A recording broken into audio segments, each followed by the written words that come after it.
You know, I think about us, the three of us, what we could be. I think about it all the time. Please. It's terrible. No, it's not. I know June. She's my friend. I care about her. How's your day going? You look pretty. Thanks. I wore it just for you. Her father's a driver named Nick. He helped me to survive. Yes, you can, because I can't lose you. I'm not gonna let anything happen to you. What about you? Your girlfriend is a badass. Welcome to Above the Garage, a Nick and June, the Handmaid's Tale podcast. Hi, friends. Welcome to our deep dive into Season 2, Episode 6 of The Handmaid's Tale, which is entitled First Blood. This episode is intended for longtime fans, so we will talk about the episode in the context of the show to date, which is through Season 4. There will be spoilers. If you're a new fan, you might not want to hear. Let's do our round of introductions and dive in. Hi, I'm Ginger. Hi, I'm Scarlett. Hi, I'm Violet. Hi, I'm Tina. And I'm Kate. I wanted to talk about the scene with June and Nick in front of the fireplace in the beginning of the episode. I love this scene, and I think it's such a great parallel, and it kind of shows their journey to where they are in episode 12 of this season. The scene in the kitchen where they name Holly. Because they start out very similar, where they're both sad, and then June makes a bad joke to lighten the mood. I talked about in a spoiler-free episode about how I feel like in this scene, like Nick, he wears his heart on his sleeve, and he's more open than June about how he feels, and she's always kind of trying to have to pull back because she's compartmentalizing and self-preservation, but also things are complicated for her because she does have a husband and a daughter from a previous life. So I feel like she's a little more closed off in this episode, but then once you get to episode 12 and she has the baby and lots of things have happened and, Eden is gone and everything changes, I feel like that's when she's kind of able to dream along with Nick, because in this episode, Nick says, like, I think about us, the three of us all the time. And June says, well, don't. And then when you get to episode 12, he mentions running away, and she plays along with him. Like, well, yeah, let's run away. Let's go to Hawaii. Let's, be on the beach. And I think I love that journey between them. And I love how she's slowly, as these episodes go on, like opening herself up and kind of showing her emotions almost as much as Nick does. Yeah, and I feel like this is the first time that she kind of starts doing that, but like you said, like that's when she fully like gives into his daydream. I love that. Like she tries to pull back, but then she does let him know, like, oh, I think about it too. Like she gives him something. A little bit, but she's still, you could tell she's still holding back. Whereas when we get to episode 12, she's not holding back anymore. Yeah. Like she's all in, and full-on interacting fantasy, and I love that. I think it's important steps. And I have the note here. It then continues in 409, right? In season 4, she comes back to, we should have gone to that beach in Hawaii. So they weren't just saying that just to say it. No, she kept that in her mind. She meant it. It was important. That was an important they probably dream about often. Right. So it wasn't something she left in Gilead even when she got out to Canada. Like she still wanted to run away to Hawaii with him. So and I think that's also her sorting out her feelings, because in this episode 6, Luke is still there. And then obviously when episode 12 happens, we already have the scene where Nick and Luke had met each other, and Nick brings back his message. And then, she goes to Canada eventually and is with Luke. And she still says to Nick, like, we should have run away together. Yeah, so I think, again, it shows the journey of her feelings and her like opening up to him, but it is real and it's genuine and it's always there. And I think she's just slowly letting herself feel that. Yeah, accepting it. It's hard. It reminded me, Nick admitting that he daydreams about the three of them reminded me of how June protected herself, or tries to, kind of like we're talking about, the opposite way. She also admits that she daydreams about them.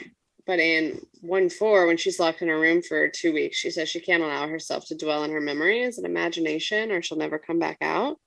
I think it's interesting the two different ways that they like the routes they take. I would take Nick's route. I would basically have a fake world in my mind where I would just be dreaming of the three of them like all the time. Yeah, I would too. But I just think it's very complicated for her because those are the memories she wants to cling to. But I think she realizes the more she clings to them, the more insane she's going to go because she can't have them. Yeah, there's a balance. And then her now being pregnant, like obviously she had Hannah, right? So she knows what it's like to be pregnant and have your own baby. Mm-hmm. And like, you know, as a mother, I cannot imagine being pregnant and knowing that my baby is going to be stolen from me and given, not only just taken by somebody, but by these two horrifically awful abusers. Like that's where she's going to grow up. So I understand why she needs to compartmentalize and detach herself from Nick, just because, I mean, we love Nick, right? He's so good. And I can't imagine like being pregnant with his baby and just knowing that we can't raise it together. Like that's just hard. So I understand why she's like that, but it's nice to see the journey though, that she realizes, or I guess she recognizes and lets him know that she does feel the same way. Well, and she has been doing it all along, as you've said. Like she's told us that in this season and in the fourth season, etc. I as usual, wish the show would have shown us that. They show us a lot of the, you know, her thinking about Luke, and I do wonder why they never show us her thinking about Nick. But I guess probably just because he's so present. Well, I think because the flashbacks of Luke she's idealizing him, right? Like, and we see that once we get to season 4, and yes, we see things are not rosy between them at all, right? But with Nick, she never needed to idealize him because he is what he is. You know what I mean? Like he's. Right. But she's thinking about him. Like you see it in the haircut scene in season 4 when she's cutting her hair and she's putting her hands on her, like the way that he does in the bridge, or when she's talking to Cole. And they never show us that. And they show us a ton of like Luke thoughts. They show us her brain a fair amount, and they never show us her brain thinking about Nick. That's all.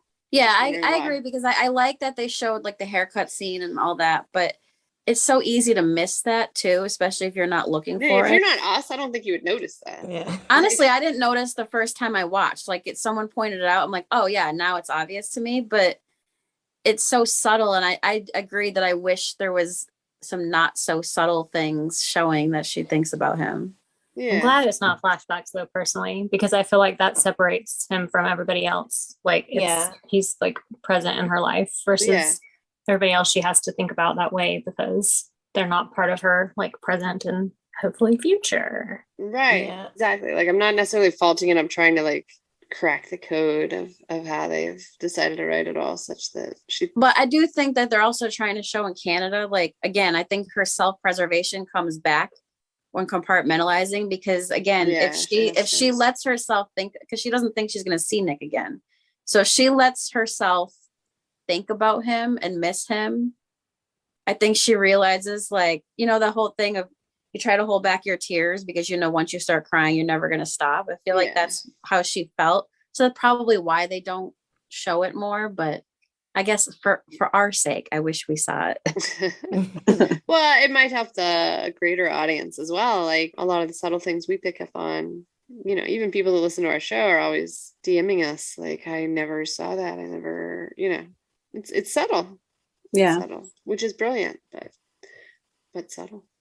I also had the light flashing through the windows between Nick and Eden when they were having their first conversation that we talked about, where it almost seemed like it was him being like a big brotherly, like, welcome to the house. How are you doing? It's, you know, it must be hard without your family. And then she reaches out to touch his hand and moves beside him to say, like, I know what I'm expected to do. And she's talking about sex and it's all very awkward. But the lighting between the two of them, I swear, like, if you watch it, it looks like water shimmering, kind of.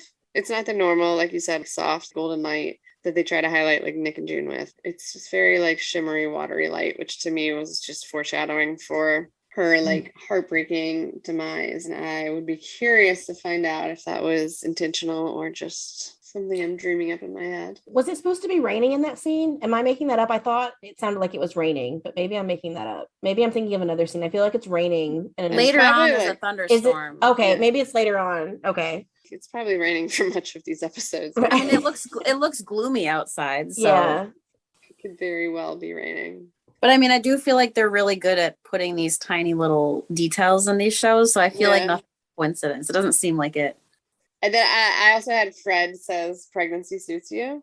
And then in 4-9, Nick says freedom agrees with you. And it just kind of shows what kind of men they are and what they value, right? Because Fred's always said your biological destiny is, all that matters. And Nick, on the other hand, just wants her to be free and live the kind of life that she deserves and would live and be a free woman. And I thought that was a kind of cool parallel. I like that. Because Fred sucks. And well, speaking of Fred, I was reminded when the flashback with Serena, I forget which flashback it was now, but Fred yells, "This is America." And it just reminded me of the season 4 finale when he's getting arrested by Tuello. And he's like, "I'm a man, I have rights." Like he's like your cliche. It is every single line of Joseph Fiennes in the finale is so delightful. It's so good. I laughed so hard at that though. I'm a man, I have rights. I mean, it's God, it's like, can you be any more toxic? Like, where are you taking me? I demand to know. You have no right to anything at this point, buddy. Sorry. I love this show. It's great. Well, while we're on the flashback, can we talk about Serena getting shot and how? Yes, please. I did mention that in the spoiler free. I still cannot believe that the point of her getting shot where she got shot was not to show that she could not get pregnant.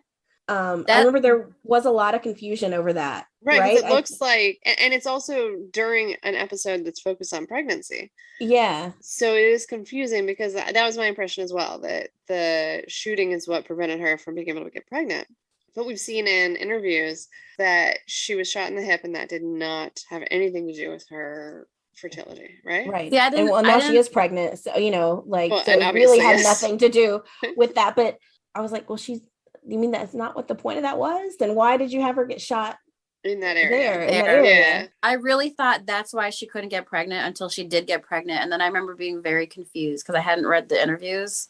Mm-hmm. So I was really confused. And then I did go back and read them and I'm just like, maybe at the time they wrote it, they intended for that to be the idea. I don't know when the interviews that we read were, because we read way too many interviews in way too long of a time.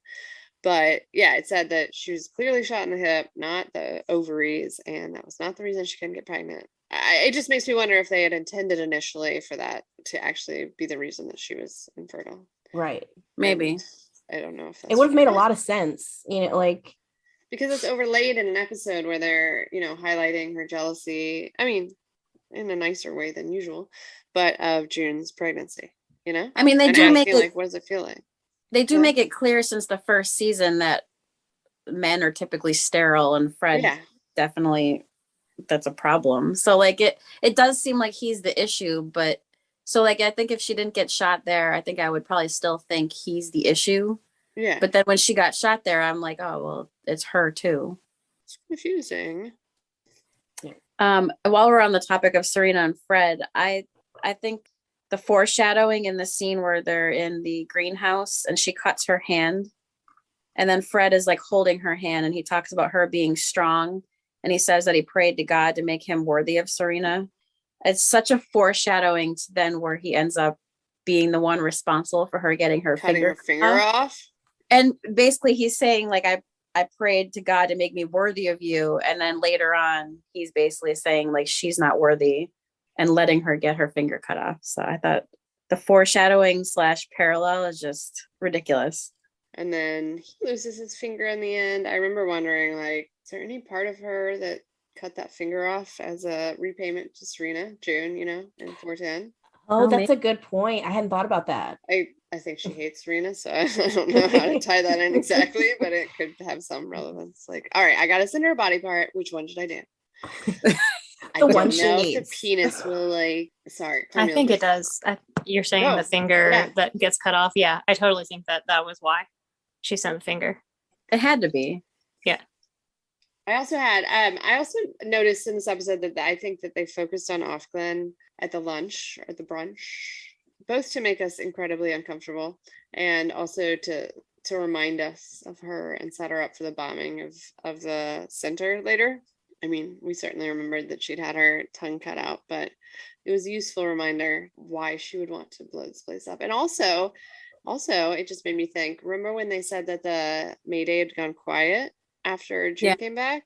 I bet that was because they were arranging this enormous mission. Oh, maybe. Oh, that's a good point. Because they said that they gone silent and they weren't going to help handmaids anymore. But I bet, and Ofcom walks by around then, I think. Sorry, this is all coming to me. No, I think live stream.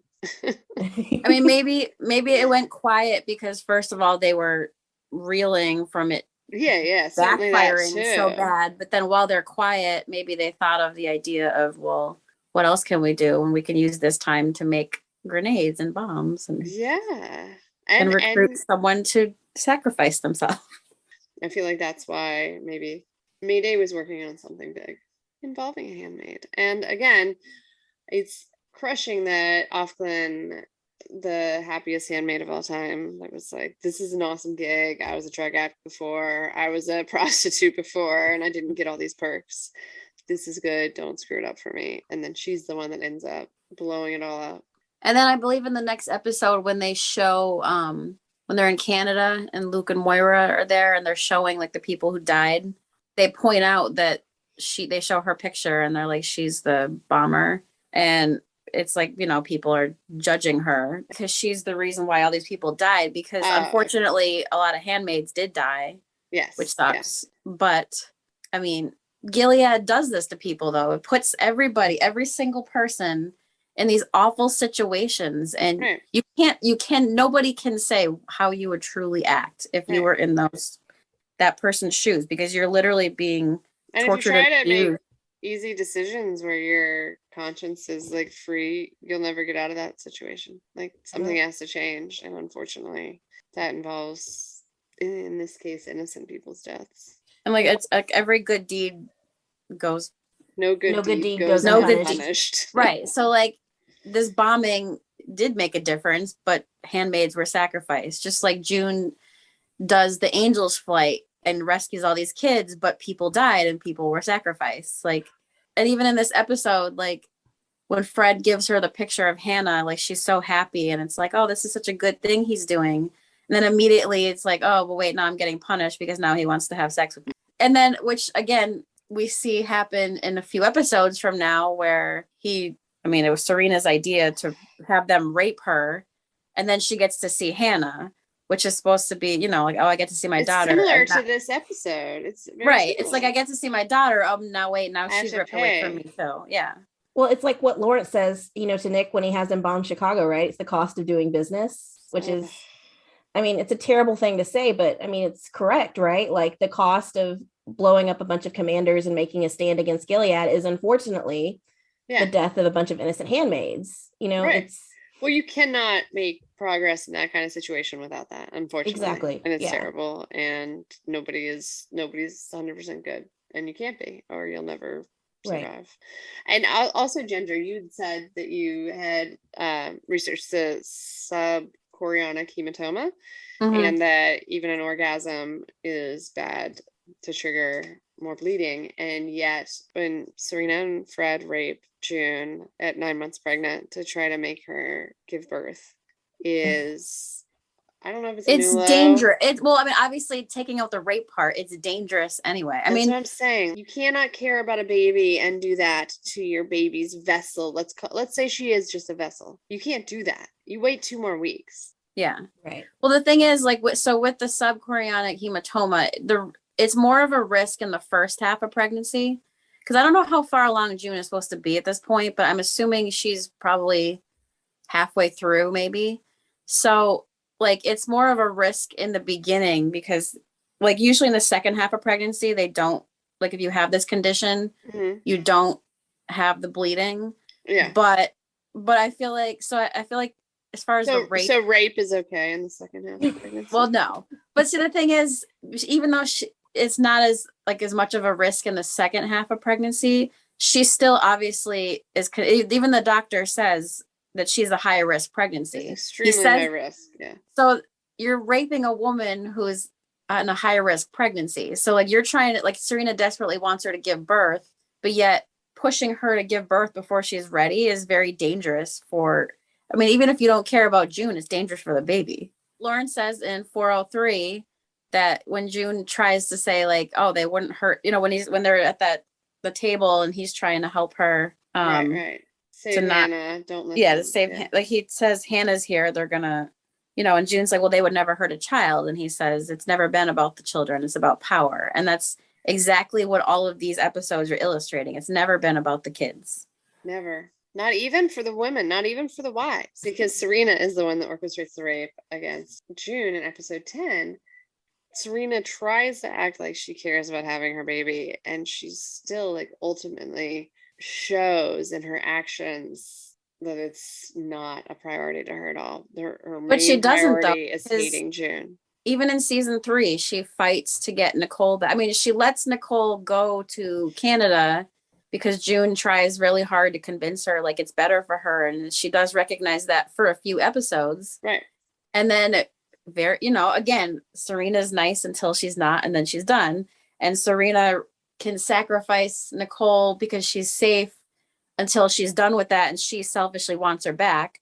So then she tries to campaign to get her back, and then, oh wait, now Serena gets pregnant. Oh, and then we don't hear about her. Totally and Nicole forgotten about Nicole. Yeah. So it's like now she got what she wants. So, but even more than that, to me, is these scenes where she doesn't have a baby yet, and she thinks she's going to have this baby, and she still abuses the mother. She's fully choosing to abuse, hurt, and be jealous of the mother, June, over taking care of the baby's health, like I don't know, like ever since the last episode I can never buy that Serena's motivated by a baby at all. No, it's and selfish. Obviously the rest of Gilead is not, but like I like to focus on Serena because Serena fans say that she's just doing this to protect the baby, and she shows so many times that her priorities are elsewhere that it's hard for me to reconcile. Her priority is Serena. But it's not even Serena, because it's not even her happiness. It's literally just making everyone else as miserable as her. But she's just, but everything she does, though, it's selfish. Like you said. Totally. So she's just not even making good decisions for herself, is all I'm saying. That's she true. Could make you're better right. decisions for herself. Yeah. But it's just the Gilead created this society where literally everybody is as miserable as can be. They do such a great job with the cinematography showing that, because every Gilead scene is so gloomy and void of color, and like, I feel like the only time you really see the sun most of the time seems like it's when Nick and June are in a room. It's true. I did have a point about I thought it was very poetic that Fred killed someone in the woods, and then that's where he ended up meeting his demise. Yes. I did really like that. Yeah, I was really like, I see what's happening here. Just wait a minute, Fred. And also, as he was reciting the Bible verse, which Nick recited the Bible verse before. And Fred kills a woman in the woods, and then he ends up being killed by women. By a woman. Yeah. I had one more parallel. Yeah.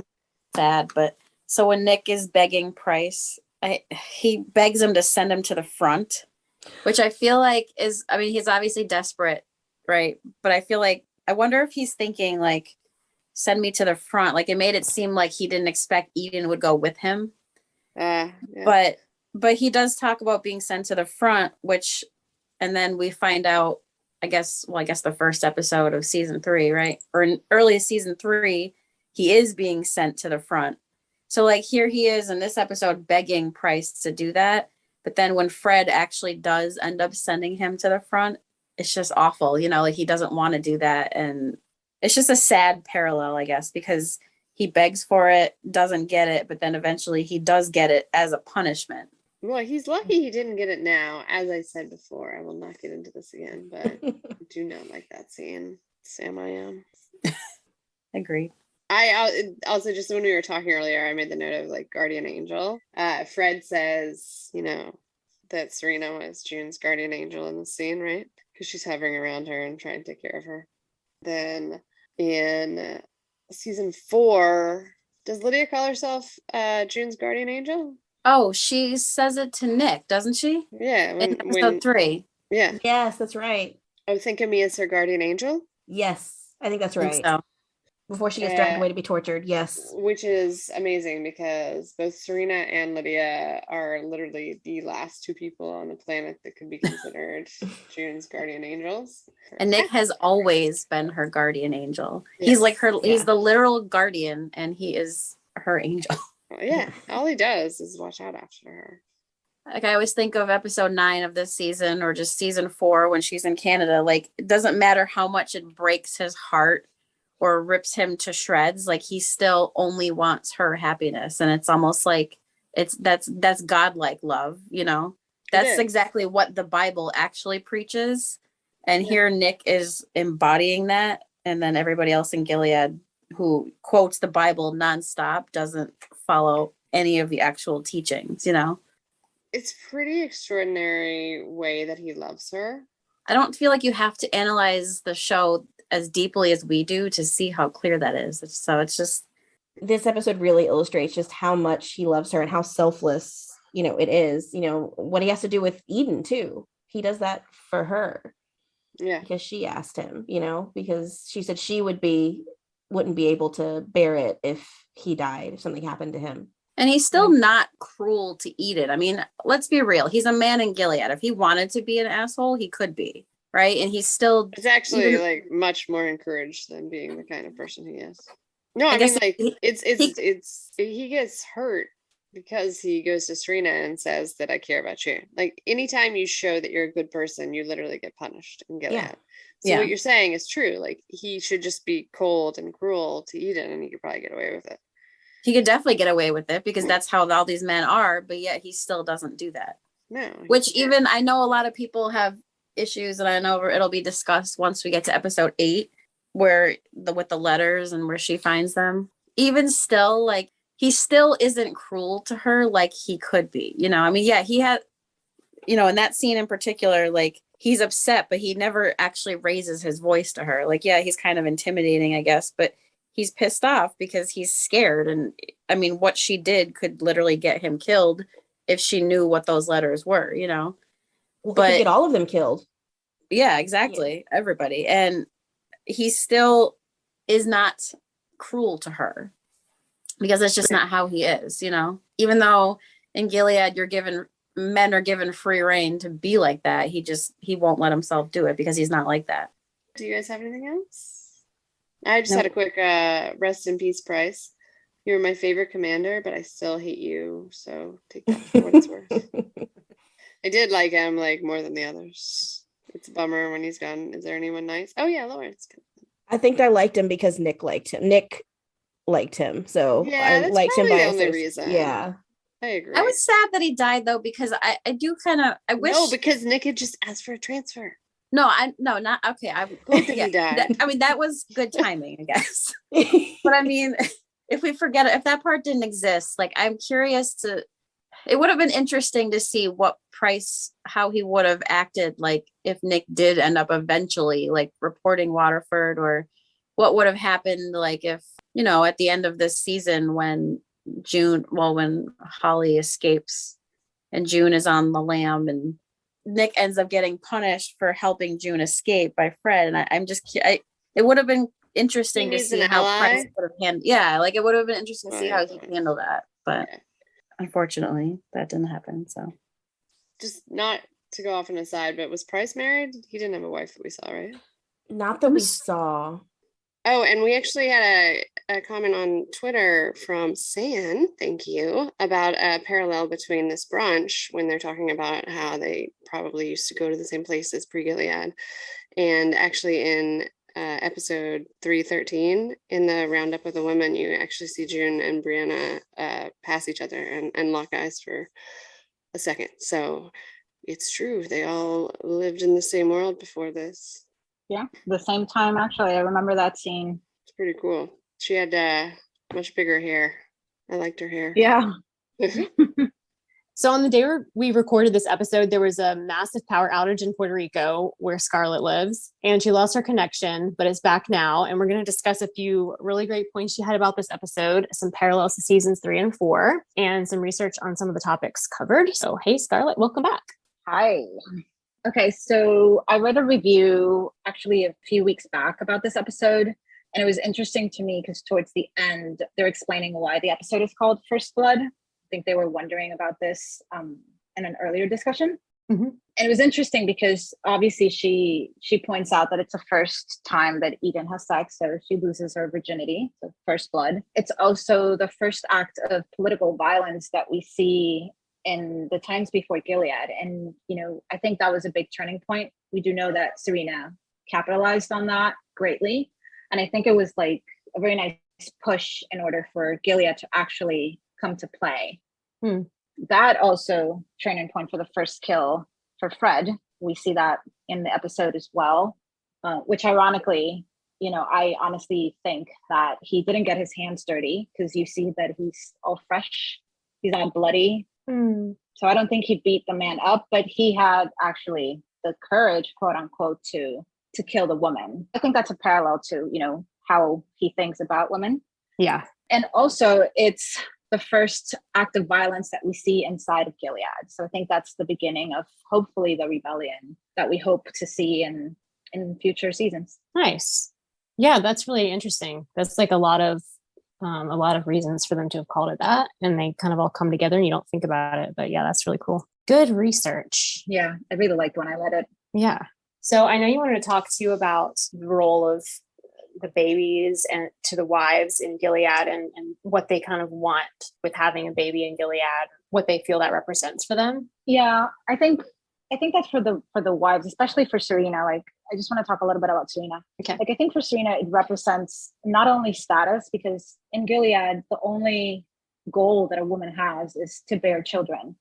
And obviously Serena can't have that. And she gave everything up in order to be able to get that, which for me is ironic because she was a smart woman, a powerful woman. She had like everything going on for her. And then she gave all that up for this idea of having a baby. That's what society kind of tells us, that we as women, that's our ultimate goal, to have children. But I think that now in Gilead, since has literally no power, no voice, now she really wants this baby. Because if she doesn't get this baby, everything she sacrificed and gave away would have been for nothing. So I think that's why she's zoned in getting this baby, because if not, I think she would feel like a failure. I mean, you gave all that up and you're stuck in this world that you helped create, and you don't have power, you can't write, you can't read, your husband treats you like shit, and then you also have no baby. So I think that's why she's zoned in on this whole goal that she has. Yeah, and that's interesting too, because it's almost like you're sort of seeing some regret maybe in what she gave up, but she's taking it out on other people. Like, obviously she wishes she could still have those things. And like in the episode where she goes before the commanders and reads, like all of that, like you can tell she wants that back. I don't doubt that she wants to be a mother, but I think that once she changed and everything just went to shit, I think her north kind of deviated. Yeah. Another thing that I noticed watching this episode is the times that June has called out Nick. I believe that she has called him out once in every season except season 4, at least not that I had figured out in season 4. But in season 1 in Jezebel's, she tells him, "Is this enough for you, this bullshit life?" Mm-hmm. And I think, that parallels to the fact that as of episode 8, that's kind of like what we had seen of Nick. Like, he was just kind of existing in Gilead. He wasn't really living. Like, he just went through the motions and did what he had to do and tried not to hurt anybody, and that was it. Like, no aspirations, nothing. So I think that's the first call out that kind of shook him a little bit, and then obviously he finds out that she's pregnant, and we know what happens. And then in this precise episode, it should be season 2, she tells him, "You have to fuck somebody you don't like," in terms of like telling him that he had to sleep with Eden. And that was a tough one, but I think it parallels to basically what June goes through in Gilead. June has no choice. She gets raped every month. And now Nick has to do something that goes completely against what he thinks is right. Like, he knows Eden is a girl, and you can clearly see that he doesn't want to do this. Mm-hmm. And then in season 3, I remember I thought it was just one call out, but then I realized that maybe there are 2, because she tells him, "What are you good for?" And I think that parallels to what we see he does in 409 and his journey, after he becomes a commander. In the snow scene, she tells him, "This is the one chance to be a father to our daughter." Mm-hmm. And that also has to really shake him, because, he he doesn't have a chance to be a father to his daughter. Like the best thing that he did for his daughter was to let her go, which is a pretty selfless act. So I think those call outs are there. You know, it's really interesting to see the call outs in specific moments in time of Nick's character. Yeah, definitely. So the scene where Serena is planting in her greenhouse, I know you had something you wanted to discuss about that because we had talked about what we thought that scene meant. Yeah, I know you guys talked about, you know, the confusion of that scene where obviously Serena gets shot and we all thought that that was probably why she couldn't have babies. And I actually thought the same thing. If it wouldn't have been for the interviews, I probably would still think that that's why she can't have babies, even though we know technically it's the commanders, the ones that are sterile. And for me, it was because in that scene that you're mentioning, Violet, that flashback happens at the same time that she's in the garden planting, obviously, the plants, you know, and I think that's kind of like a parallel because that's the only thing she can really nurture. You know, she can't bear life herself. So she plants, you know, you have to kind of follow the same steps when you're planting, you know, you get to nurture something, watch it grow and watch it develop, kind of like a pregnancy. So like I had the idea that that's what that scene meant, you know, because that's what she's doing. She's giving life to the plants and she can't do it. And then we get that flashback scene of her being shot in what I thought was the side of her stomach. Yeah. So after I watched this episode, I spent like a good week researching the infamous hole in the sheet. I know that's an awkward scene. Yes. But Yes. I kind of wanted to know the origin of it. And a few recordings ago, we started talking about the scene again. And most of us thought that this obviously stems from some religious belief. And some of us actually thought it was from Judaism. Mm-hmm. And I remember Claudia said, no, I read somewhere that this was an urban legend. And as soon as I started my research, that's like the first thing that pops up. It is an urban legend. Judaism actually believes quite the opposite to that whole, you know, sex is just for procreation and you shouldn't be naked and you shouldn't touch yourselves more. Like between a husband and a wife, they should enjoy their nakedness and their sexuality. Like it's part of their belief. So for me, that was interesting because I honestly did believe it was Judaism, but then I started researching a little more and I realized that it's been attributed to other religions as well, like the Mormons, the Amish, and also obviously to the Catholics. In terms of Judaism, they believe that that idea stemmed from the men wear this undergarment. You know, they used to wear like the black coat and the white shirt, and underneath they have like this like strings that come out. And they wear this undergarment called the talit katan, and it looks like a poncho. It has a hole for you to put the head in. So they say that somebody probably saw that and they assumed it was the sheet for that.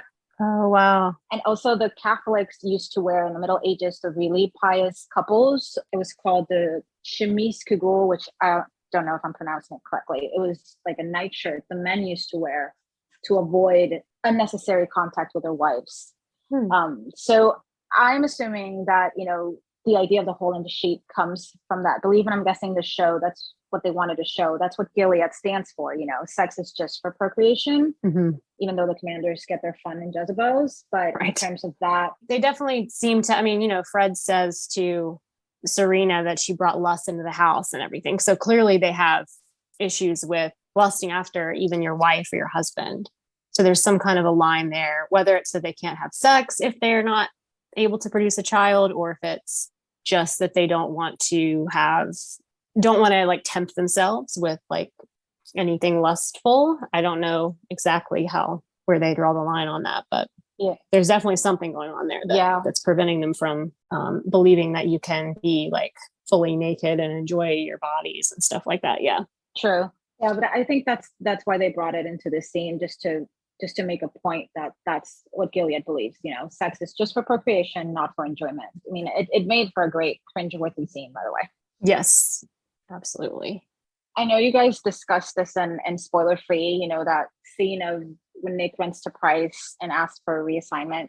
And I wasn't able to talk about it then, but the way that I saw that scene was just Nick being desperate and having an impulsive reaction, because now he's facing all those consequences that he hasn't had to face maybe in a long time, maybe ever. And he doesn't really know what to do with those consequences. You know, in a way, he's kind of in June's position because he's now kind of realizing, you know, the way Gilead's going to punish you if you don't follow the rules. And it's interesting to me because, you know, we see a lot of emotion in this episode, even though Nick isn't supposed to show emotion. But then I think too, you know, it made me think of the episode Chicago, where he's told that he has to bomb the rebels, and he knows June's there, and you can clearly see that he's desperate again, and he doesn't want to do it. But his mask slips on faster, and he makes kind of like the right/wrong choice, because he still has to go through with it. I mean, there's no choice there. But I think it's because he's had to learn how to play this long game, and unfortunately how to become more Gilead-like in order to move ahead and maybe bring Gilead down from the inside. And that also parallels to June, because June's very impulsive. You know, usually she's the one making these impulsive choices, and Nick is the one thinking about what play he's going to make. But June also had to learn that she has to play the long game. She has to also become like Gilead and become ruthless in order to fight, you know, to get what she wants. So it's really interesting to me how those things parallel, you know, from one season to another. Mm-hmm. I want to talk a little bit about the dynamic between Fred and Serena. I know that we don't really talk much about Fred and Serena because we don't like them very much. Love to hate them. I do want to say that that Joseph Fiennes and Yvonne Strahovski have done a great job portraying two of the most unlikable characters in TV. Mm-hmm. Amazing job, yeah. But in the flashbacks, you can actually see that there's actual love between them, you know, and there's some sort of balance in their relationship. I know it sounds weird, but Fred looked very supportive. I mean, obviously he knew that the one with the voice was Serena, but he seemed, you know, supportive of what she was doing. Obviously they both wanted the same thing, so they were able to work together. But at some point in their marriage, you know, that kind of went to shit. Yeah. And for me, that scene in the hospital, you know, at least in terms of Fred and who he becomes, that scene in the hospital when she tells him, be a man. When she's in the hospital bed after she was shot. Yeah. He was very concerned for her. You know, he was affected. And I'm pretty sure he felt guilty too. But I think that was kind of like maybe the beginning of the turning point, or just a turning point for him into the freaking piece of shit, misogynistic man that he becomes, you know, yes. Because he wasn't, I mean, he has his beliefs, you know, in the flashback, obviously, but he did care for Serena. I mean, you do see that in the flashbacks. Mm-hmm. And it's very interesting to me because the way that she says, be a man, made me think of that typical mentality of men are not supposed to show emotion because that's a weakness. And then we have, you know, men that cannot deal with those emotions, you know, because they see emotions as being a weakness. So that scene reminded me of that, you know, very patriarchal mentality. There are certain points in the season that we see how Serena pushes Fred to be who he becomes, who we see in Gilead. And then further down, you know, I think in the next episode, we see how Fred eventually pushes Serena completely away. And I think that hope she had for her marriage to actually maybe work if they had that baby just completely disappeared. Yeah, I mean, it's really interesting that when you see that Serena is pushing him and kind of demanding that on him, and it's exactly what ends up ruining them. And it's like, she thinks that's what she wants, but then when she gets it, she realizes it's hell. Yeah, pretty much. I mean, I don't know if she realizes it, but maybe a little bit. Yeah. So it's interesting how many times Serena like basically fucked herself. Well, she made Fred, you know, I've always think that she made him who he is. I mean, he had his core beliefs, but I think that, you know, even in the movie theater, she pushed him to it. Yeah, she pushed him. I think that's a wrap on our deep dive into season 2, episode 6 of The Handmaid's Tale. We hope you guys join us next week for season 2, episode 7. Have a great weekend. Bye. You know, I think about us, the three of us, what we could be. I think about it all the time. Please. It's terrible. No, it's not. I know June. She's my friend. I care about her. How's her day going? You look pretty. Thanks. I wore it just for you. Her father's a driver named Nick. He helped me to survive. Yes, you can, because I can't lose you. I'm not gonna let anything happen to you. What about you? Your girlfriend is a badass.